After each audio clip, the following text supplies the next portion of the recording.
Well, Senator Hancock, you are presenting your last bill. yes, This is item 7, SB 1279.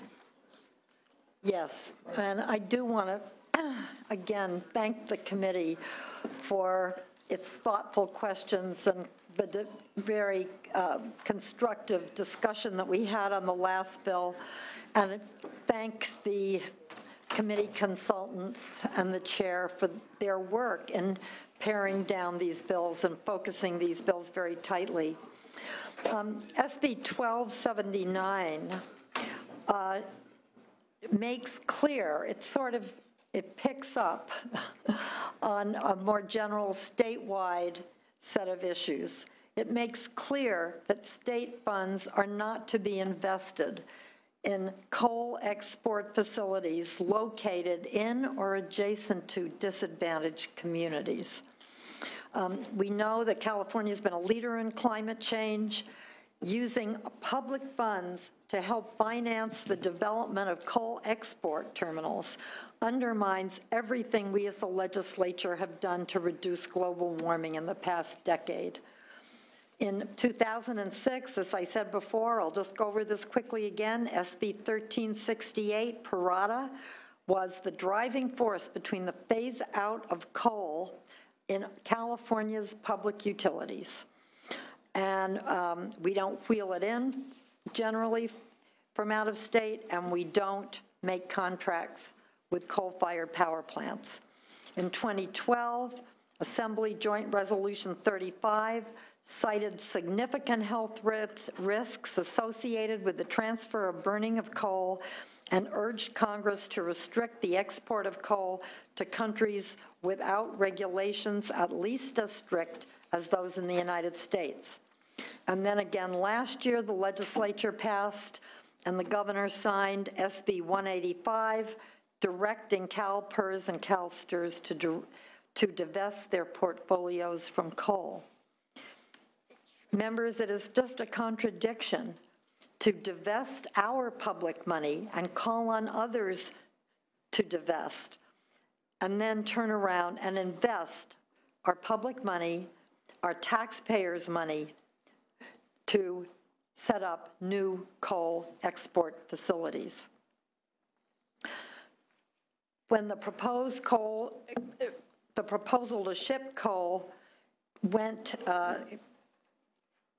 came to light last year, I learned that the state was a major partner in this venture because the Trade Corridor Improvement Fund had given $176 million from Proposition 1B for site preparation and infrastructure development.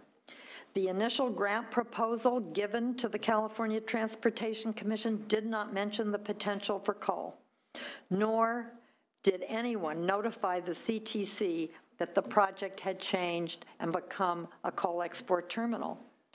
If it had, I actually don't believe that the grant would have been made, because Proposition 1B placed conditions on its funds, declaring that projects receiving funds must address the state's most urgent needs and reduce pollutant emissions. Specifically, the CTC was directed to fund projects that improve trade corridor mobility while reducing emissions of diesel particulate and other pollutant emissions. So I think it also goes against the trust that the voters placed in us to now learn that $176 million of their hard-earned dollars will facilitate the pollution of their communities and the shipment of millions of tons of coal abroad. But the CTC didn't know the coal was involved, and they can't do anything about that now, and the money's being used for infrastructure, so that's okay. Let's talk about what we need to do in the future to be clear to everyone that we, as a state, will not invest our taxpayers' money in this commodity. If it's clean and clear, the CTC won't be put in an awkward position. Developers will know up front that this isn't something that we're doing in California, and will put forward projects more like the original set of projects ranging from windmills to corn to scrap metal. So with me today, I have the following witnesses, and including Jesse Yarnell-Laurie from the Sierra Club, Martha Kuehl from CNA, and Kimberly Moses from SEIU Local 1021, the Port Chapter President, and other witnesses as well. In favor, please. Thank you. Hi, my name is Martha Kuehl, and I'm a pediatric registered nurse. I live and work in Oakland. I'm here today representing the California Nurses Association. As nurses, we see the effects of the climate crisis and experience it in our communities, and most importantly, see daily on our jobs how it affects our patients. We see the impacts of pollution and toxic emissions on human health. We see increased asthma rates and rare deadly forms of cancer. That's why we are speaking out. The climate crisis is a public health emergency. I wanted to testify on the health impacts of coal and coal dust and highlight the environmental injustice already present in the community of West Oakland. But you heard some of those facts earlier, so I won't repeat them. But suffice it to say that West Oakland residents are 2 times as likely to go to hospital rooms with asthma as people in other parts of the Alameda County, and are also more likely to die of illnesses linked to air pollution like coal dust. They're linked to air pollution, cancer, heart disease, chronic respiratory disease. Prolonged direct exposure to coal and coal dust has been linked to those health issues, including decreased lung function and cancer. Coal presents clear health risks to all in our community, and especially for the very, very, very sick children I care for. I am a pediatric registered nurse, as I said, and I take care of children with cancer, some caused by these environmental hazards. I'm here to witness to you the emotional trauma and the economic costs of these diagnoses and hospitalizations on my patients, some as young as 6 months, and their families. Many of these hospitalizations take weeks, months, some go through years of treatment to find a cure. Much of this is avoidable if we take care of the environment. And West Oakland residents are already impacted by goods movement and do not deserve to bear additional negative health impacts. There is a myth that says that we must choose between our jobs and our environment. Nurses know that there aren't any jobs if the planet is dead. It's time to move away from an economy based on fossil fuels. California is going in that direction, thanks to you. We must work together to build quality, sustainable jobs that will benefit our communities today and secure a healthy environment in the future. California Nurses Association supports the building of this bulk terminal. We want good jobs in Oakland. As I said, I live and work in Oakland. But what we don't want is for us to support it to enable the transporting and export of a dangerous commodity that will harm us all. It's vital that local and state governments, and I will help hold Oakland accountable, to do everything possible to reduce and prevent the transport of coal. This legislation is a strong step toward making our communities safer and more just. Okay, thank you. Next witness. Hi, I'm Jessica Yarnell-Laurie. I'm a staff attorney with the Sierra Club. I want to thank the committee for letting me testify today in support of SB 1279. There are several reasons this committee should support this bill. First and foremost is a little bit about the background of public financing and the Oakland Army Base redevelopment project. The Army Base redevelopment project is being built on land that's owned by the city of Oakland and is actually being funded with state taxpayer dollars. The Oakland Army Base and the bulk terminal there could ship over 10 million tons of coal a year. That's the carbon equivalent of 7 average-sized power plants in a state that does not burn coal. It would be the largest export facility on the U.S. West Coast. This project has received a commitment actually of $242 million from the California Transportation Commission. Those are Proposition 1B trade corridor improvement funds, funds that are supposed to improve trade corridor mobility while at the same time reducing emissions. And unfortunately, using these state funds for a project that would export coal would serve neither Proposition 1B goal. Coal emits coal dust, particulate matter 2.5, greenhouse gases, contains arsenic, mercury, and a host of other toxins. And certainly increasing pollution in a community like West Oakland, where pollution is already a problem, is just not right. California is a climate leader, and it's leading its way to divest from coal. It has a long history of being a clean energy leader, and it's simply not something that one should be investing funds in at this point in time. Coal is a dying industry. It's a risky proposition for Californians, both due to its negative health, safety, and climate impacts, but also due to its financial risk. Coal markets are in a state of domestic and international collapse, and more than 42 coal companies have declared bankruptcy in recent years. Investing in coal terminals is simply not smart for business or environmental reasons. Third, California needs to continue to move away from coal investment, much as it has made progress with passing SB 185 last year to require California public pensions to divest their funds from thermal coal. The bill proposed by Senator Hancock builds upon this progress, and it prevents the CTC from using California taxpayer monies to support coal export projects. It clarifies the use of public funds in this case. California money should be used to support clean, sustainable energy and transportation industries, not to lock in old polluting industries like coal. The Sierra Club certainly supports SB 1279, and we would ask for your aye vote on it as well. Thank you. Thank you. Other witnesses, please. Good afternoon. It's a little short. My name is Kimberly Moses. I'm a member of SEIU 1021, and I serve as the chapter president for the Port of Oakland. I want to thank the committee for hearing my testimony today. Many of my comments you have heard with the introduction of the previous bill, and I also want to thank Senator Hancock for your leadership on this issue. Labor supports the development of a bulk shipping facility at the former Oakland Army Base, also known as the Oakland Global Trade and Logistics Center, to create good union jobs with strong local hire requirements and community benefits for the residents of Oakland. Terminals that ship coal provide far fewer jobs than terminals that ship containers or general cargo. Additionally, coal is increasingly an anti-union industry, and with the closing of the Deer Creek mine in Emery County, Utah, there will be no union mines operating in that state.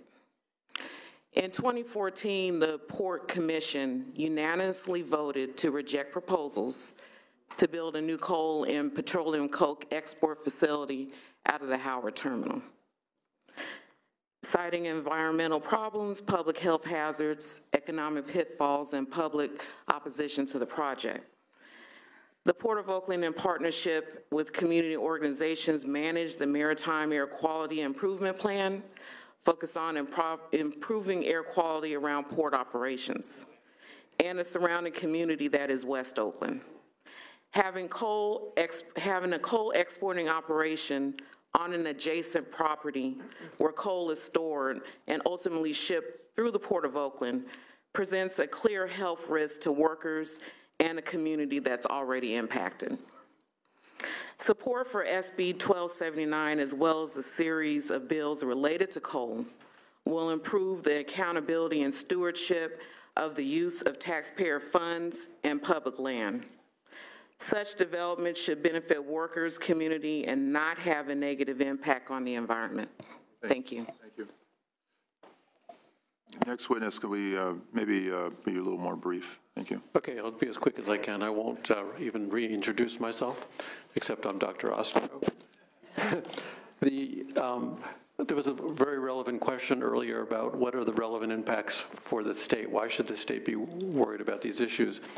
I mentioned a litany of effects of fine particles to the local community, as well as people living along the exposed railroad paths. But there's several other things by helping to finance the consumption of coal. As you know, the coal market here is basically dead. The Utah coal will be sent to China and South America. When China burns its coal, there's several impacts on the whole state, not just on the local Oakland area. First of all, there's ultimately climate change impacts, which means more heat waves, higher temperatures, and there's already many studies showing higher temperatures are relating to of course, premature mortality. Also, the higher temperatures will bring higher ozone levels for the entire state, and a lot of the state is already out of compliance with the federal guidelines and the state laws. It'll make it harder to attain these standards. And ozone has been shown to affect emergency room visits for respiratory disease, hospital admissions, and also early death. Burning of coal will bring more mercury and other toxic pollutants into the waters, contaminating fish and the food chain we ultimately consume throughout California.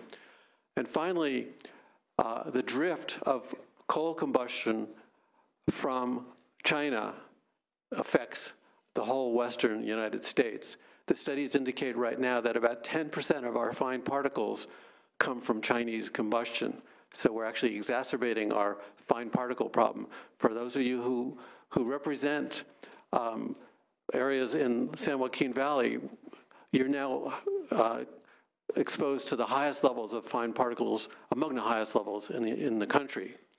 So by adding to that burden, it's a significant issue. Therefore, I really suggest supporting this bill. Thank you, sir. Other witnesses? Tom Butt, Mayor of Richmond. I won't repeat my previous testimony, which is as relevant to this bill as it was to the last, but I want to talk about another aspect of it. I was privileged to attend the UN Conference on Climate Change just a few months ago. I was one of only 3 mayors in California who attended that in official capacity. One of the others was Libby Schaaf of Oakland. I did see Senator Wachowski there. And one of the messages that kept being repeated there was the role that subnationals are going to play if that agreement is going to be effective. Subnationals being states, counties, and cities. And in fact, it was widely accepted that the agreement would not be successful without the participation of the subnationals. You know, both Oakland and Richmond are leaders in California in fighting climate change and dealing with adaptation. And we are proud to be here to support our neighbor city, Oakland, in this. And we think that it's time for the state to do its part. We as cities are leading the charge, and this bill is an opportunity for the state of California to step up and be a partner with us cities and making this happen. Thank you. Okay, thank you. We have other witnesses in speaking in favor of the bill. Please come forward. This is a bill SB 1279, and we want people that would like to testify in favor. Just indicate your position, please. Good afternoon. My name is Julie Sinai, and I'm a resident and parent in the city of Berkeley, and I support the Senate bill. Thank you. Thank you very much. I'm Tom Bates, and I'm the mayor of the city of Berkeley, and I speak for the city of Berkeley, the mayors of Albany, and also the mayor of Oakland, and we support this legislation. Okay. Did you say the city of Oakland and Albany both support this? Mayor Schaaf is clearly on support of Senator Hancock's bill. Okay, thank you. Margaret Gordon, I'm in support of the bill, and one of the few people that's in this room who sat on the governor's integration process to bring about Proposition 1B money, and that the money, what the intent was to do emission reduction planning and not give money to a project for infrastructure. I am supportive of the bill being more robust in just doing just that, emission reduction planning. Okay, thank you. Okay, other witnesses? Okay, let's hear the opposition or people that have concerns. Please come forward. Welcome. People that have concerns or opposed, have a seat.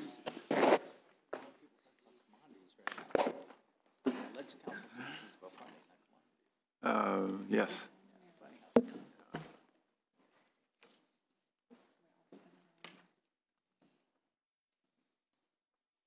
Right. Mr. Chairman, members of the committee, Don Matty of the PNSF Railway, and also on behalf of the California railroad industry. We're opposed to this bill in support of our goods movement partners in the ports. We do have some concerns about the definition of a project. There's existing export terminals for coal in the state of California. And if there is going to be a safety project in the future, and the state wanted to be involved in funding that project, we think that they should reserve the right to fund something and make the priority, and have a priority and not restrict it just because it's merely coal. I also want to point out that we're still very concerned, as we testified before, that there may be some retaliation. There's a particular instance going on right now that the United States is involved in with China. China's with restricting rare earths that we need very badly in this country, and they're saying that based on environmental grounds, they're going to restrict that commodity from coming to the United States. So we are concerned about that, and the rare earth that they're talking about is necessary for electric cars and solar panels, so it's kind of ironic. But I do think that these decisions are bigger than just a project in Oakland or a project that is dealing with the export of coal. It's a much bigger international and national issue. Thank you. Other witnesses. Mr. Chair and members, Tim Schott on behalf of the California Association of Port Authorities, which is comprised of the 11 commercial publicly owned ports in California. We don't have an official position on the bill yet, but we do have a lot of significant concerns. We have a number of ports that have historically moved coal. I think they're mentioned in the analysis. And they do have projects that could be receiving coal and transporting coal now. I think with the market slowdown, I'm not sure any of them are actually moving coal right now. But we're very concerned that the breadth of the legislation could impact any number of infrastructure projects that serve the ports, from significant rail, significant highway, significant interchange, first and last mile connectors, even if coal is merely a peripheral, conceivably a peripheral part of what those projects are being constructed for. And we want to make sure that the committee is aware of the distinction at the Port of Oakland between the ports project and the city's project. That distinction is very important in this discussion, but in terms of the infrastructure being built to service the Port of Oakland, there's some crossover. So we've got significant concerns that infrastructure that would be serving other purposes, because it might have a peripheral service to coal, could be significantly impacted. We could find ourselves in a situation where no state funds at all could be used for port infrastructure projects. Thank you. Okay, thank you. Other witnesses, please. Mr. Chairman, members of the committee, again, David Smith, counsel for CCIG. We've heard a lot about the difficult circumstances in West Oakland, and nobody is here to contest that. In fact, I want to underscore that it was those circumstances that was such a driver for the project proposal in 2012. Again, removing what would otherwise be 112,000 truck trips and long lines of idling diesel emissions because of the opportunity to bring the rail so close to the Deepwater port. But a project like this, $1 billion project when all is said and done, probably would never have come off the ground without the commitment of the state funds. But similarly, the state funds would never have been able to be deployed without the commitment of the private investment as well. It is the textbook grand public-private partnership coming together, which again, everyone heralded at the time. It's interesting to note that none of the state funds, and I think the senator was alluding to this herself, none of the state funds are going to the proposed terminal, regardless of what may or may not be shipped through it. It's going to the infrastructure in the remainder. I don't want to get bogged down in project specifics. Basically, there's 3 phases. The first phase is called the West Gateway, which includes the terminal. The remaining 2 phases, we're already doing the horizontal infrastructure in, and that's where most of that money is going to. But it's importantly the private investment in that first phase, which provides the matching funds, which allowed the state funds to be made in the first place. My point is, again, no one is arguing here in favor of a single commodity. It's the concern that politically driven limitations on what the market is going to demand of this facility, the ability to move the full array of legal commodities, that can be the death knell of uncertainty whereby these projects never get off the ground in the first instance. And that remains our concern. Okay. Good afternoon, Chairman, members. Mike Jake with the Pacific Merchant Shipping Association. We also do not have an official opposed position. We have a number of legal and operational concerns we've expressed to the Senator's office, and I'd like to express thanks to the Senator and her staff for hearing us out and actually trying to make a couple of amendments to address those concerns early. They don't address them in full, but we're looking forward to working with her and her staff to do that. And I think it's probably worth saying that there's absolutely no problem from our perspective with the state limiting what type of investments they want to put their money into. In fact, it'd be hypocritical of us to say otherwise, because we're here lobbying you this session for 5 different bills asking you to put money into ports for zero emissions and near zero emissions equipment. So those are flip sides of the same coin. And so we have absolutely no problem with the state making determinations about where it likes to invest its money. However, with the language that's in front of you today, again, we do have a number of operational and legal concerns. It's certainly a much more complicated issue than you'd really, I think, look at face value. It's not simple to just say we don't want money going into coal facilities, as Mr. Schott referenced. There's a lot of crossover. There's a lot of functionality issues and operational issues, not to mention legal issues, that we'd like to continue to work with the senator on as the bill moves. Thank you. Okay. Other people that have concerns or opposed to the project? I think the California State Transportation Commission, when they approved this, did not know that the project included this. Is that correct, Senator? That's correct. So they didn't really know what was planned when they approved it. Is there a way we can improve the process so that they could be specific more? I think that's one of the problems. I think they weren't very specific. The reason I ask this is because I am concerned that, I'll just say this, we want to invest in port development and rail development to the ports. We want to make those investments. Those investments are important to California. We have the Alameda Corridor. We have the whole Long Beach, Los Angeles access. We have all these other projects. However, this bill actually deals with just coal. So how does that affect the other ports? That's the question. How would that affect other ports if they had one car of coal going into the port or something like that? You get what I'm saying? So that's, yeah, go ahead. Yeah, but let's talk about that, because there are many ways to look at this, and I think I appreciate Mr. Schott, the offers to work together, because I think we can define this in a way that will make clear that we, I certainly support making existing ports cleaner. Right, and I think that we should do that for whatever products they are shipping through. I am concerned that we not invest state money specifically in building new coal export facilities that increase the quantity of the coal that will be traveling through our communities and going out. I would point out again, I applaud the Port of Oakland. It turned down a contract with the very same mining company that wants to send up to 10 million tons of coal a year through the adjacent facility. They turned it down. And I am in great support of their efforts to clean the port, to electrify the port, everything that they're doing.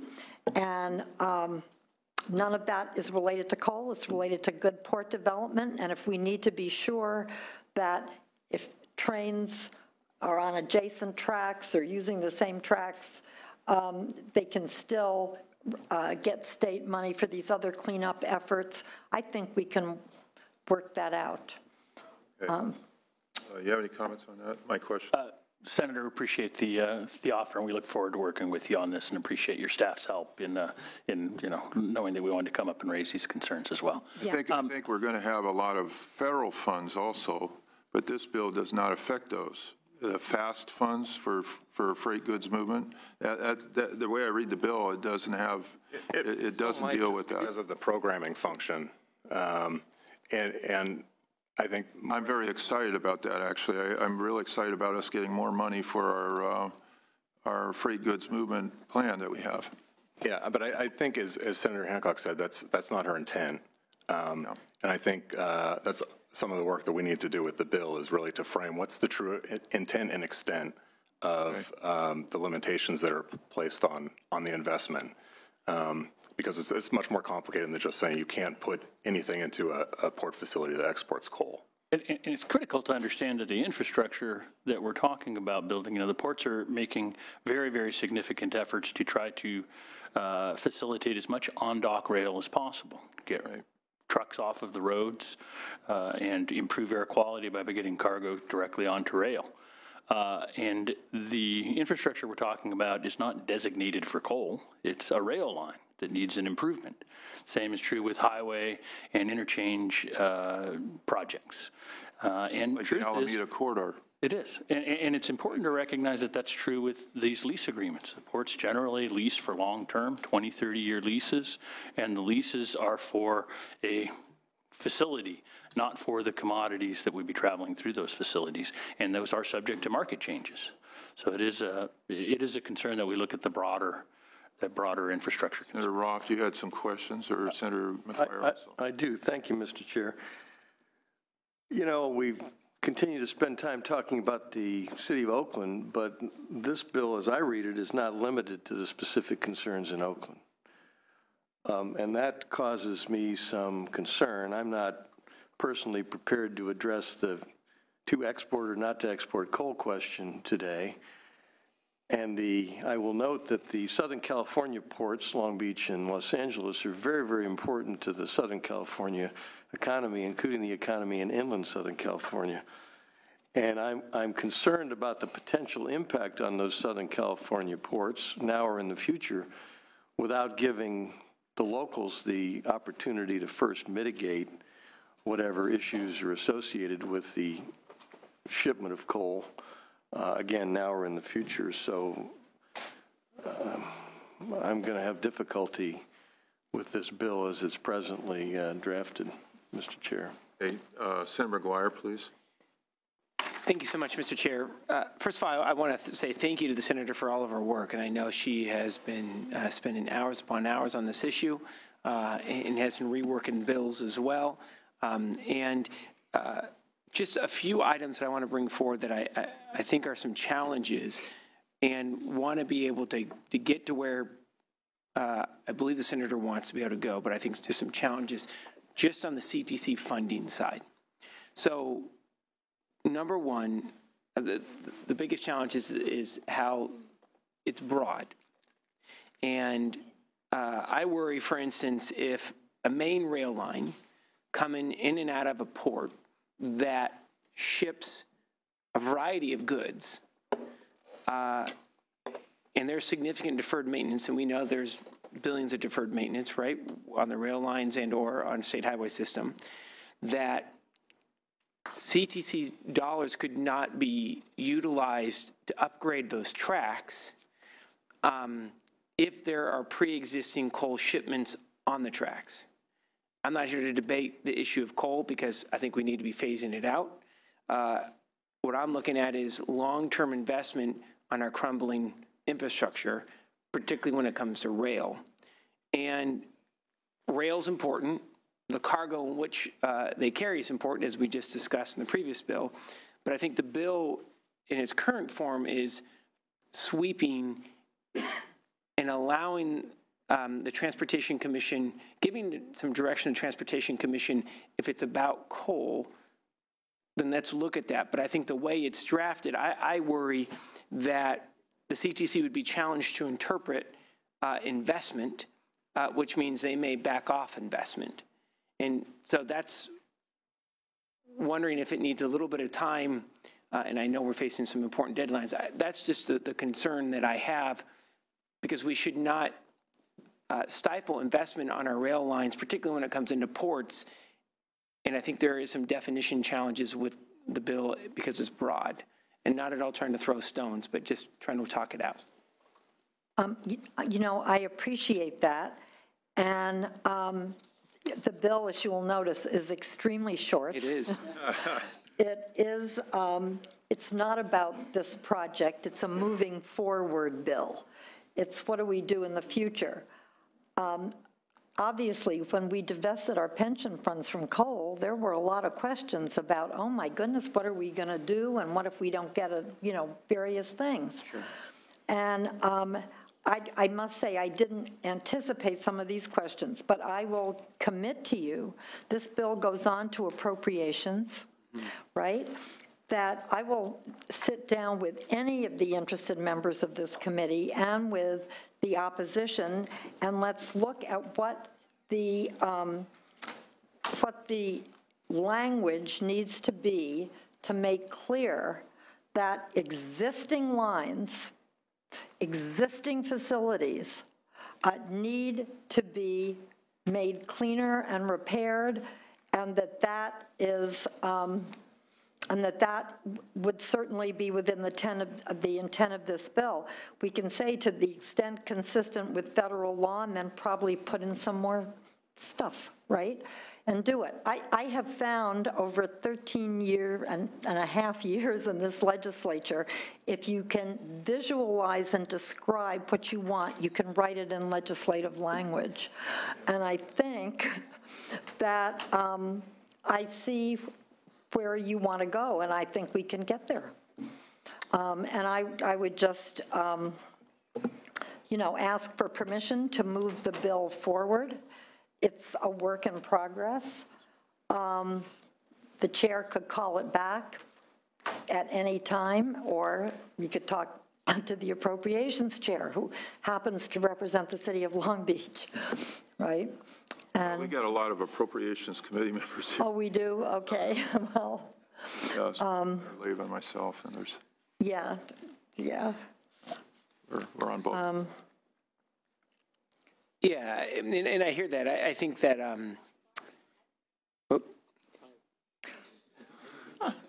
I think that just my bottom line is that if it's the issue of coal, I think we need to be very specific about it. I think we also need to be specific about existing contracts that are on lines in regards to shipments. And that having a broad-based bill, particularly with our billions in deferred maintenance, that we should narrow the focus. And that would be just my bottom line. Again, I get where you're wanting to go and support that because we look at carbon emissions in regards to coal. I'm with you. But I do think that there needs to be some narrowing, particularly when it comes to CTC dollars. We want to invest in rail. We want to get those semis off the road. So I'll stop harping on this, but Okay, well, let me try something else then. Mr. Chair, what if we hold the bill over for a week, because this bill is referred to appropriations, it's not a double referred to environmental quality, and let's see if we can put together the language that I think a number of members have, because I think a few simple sentences should set people's mind at risk. We're all at risk at this hour of the night, but should really set people's mind at ease that we're clearly stating what we need to do and advancing the purposes of the bill, which is really to build on the public actions that the state has taken to date. Some of them just like the resolution, protestations of belief. Some of them, like specific action to divest our public pension funds from coal, very, very precise. And in this case, I think we're talking about investments going forward, nothing, and also we're talking about new facilities, not the repair and the cleaning up of old facilities. Because, again, representing a port city, I know that doing those things is extremely important. Okay, thank you. He's left. Okay, he wanted to speak. So. One of the things I'll say to everybody here, we're going to have a new freight goods movement plan for California. It's going to be finished in a few months. And that plan should be, obviously, based on today's hearing, we should fully discuss that plan. The plan will use the state funds, but also show how the fast freight goods movement, loans, grants, all those kinds of, they used to have what they call Tiger 1, Tiger 2, those kinds of funds to help goods movement from the ports, across the border, farm to, the ports, all those kinds of things will be part of this plan. And they're drafting the plan as we speak right now. The type of things that I hear Senator wants in the plan is, I think the bottom line is the witness that spoke about fighting to make sure the neighborhoods next to the ports were improved environmentally when we do these kinds of projects, to make sure that they have a good neighborhood when the port does these projects with the rail lines. I'm starting to hear from the rail lines and other people that they're willing to, yeah, we'll work on that. So I'm starting to hear a little bit of a, like, if you want to call interest-based bargaining. I think the interests are coming together here, and maybe a week we can come up with something that does that so that we have more effective economic development programs and access to the ports. At the same time, do things that we can improve the neighborhoods and surrounding areas that are disadvantaged communities. So I think we're looking at something that could be a win-win here. And I'd like to offer my assistance in making that happen also, Senator. And I think it would be real important to accomplish something like this. Okay. And we will have a hearing on that freight goods movement plan. This is very important for the economy of California. We have to have that freight goods movement. And Senator Wachowski, you were out when you had a comment or question yourself. I'll save it for next week. Okay. So, Senator, we'll hold the bill for a week and more discussions. Okay? Great. Okay. Thank you very much. Thank you. Chair. Okay. We want to complete our votes. Yeah, we have some add-ons, so we'll call the roll on those add-on votes and finish our meeting. Yes. Item number 2, SB 881, Senator Hertzberg. The motion is due pass and refer to the Committee on Public Safety. Senator McGuire? Aye. McGuire, aye. Senator Roth? Roth, aye. 11-0. That motion carries on 11-0 vote. Item number 4, SB 1106, Senator Leyva. Senator Leyva? Aye. Leyva, aye. That vote is 11-0. That motion carries. Item number 8, SB 1311, Glazer. The motion is due pass and refer to the Committee on Public Safety. Senator Allen? Allen, aye. McGuire? McGuire, aye. Roth? Roth, aye. 11-0. Oh, no. She wasn't voting. Allen? Okay. McGuire. That motion carries on 11-0 vote. What was that? This meeting is adjourned. Thank you, Senator Bell. You're welcome.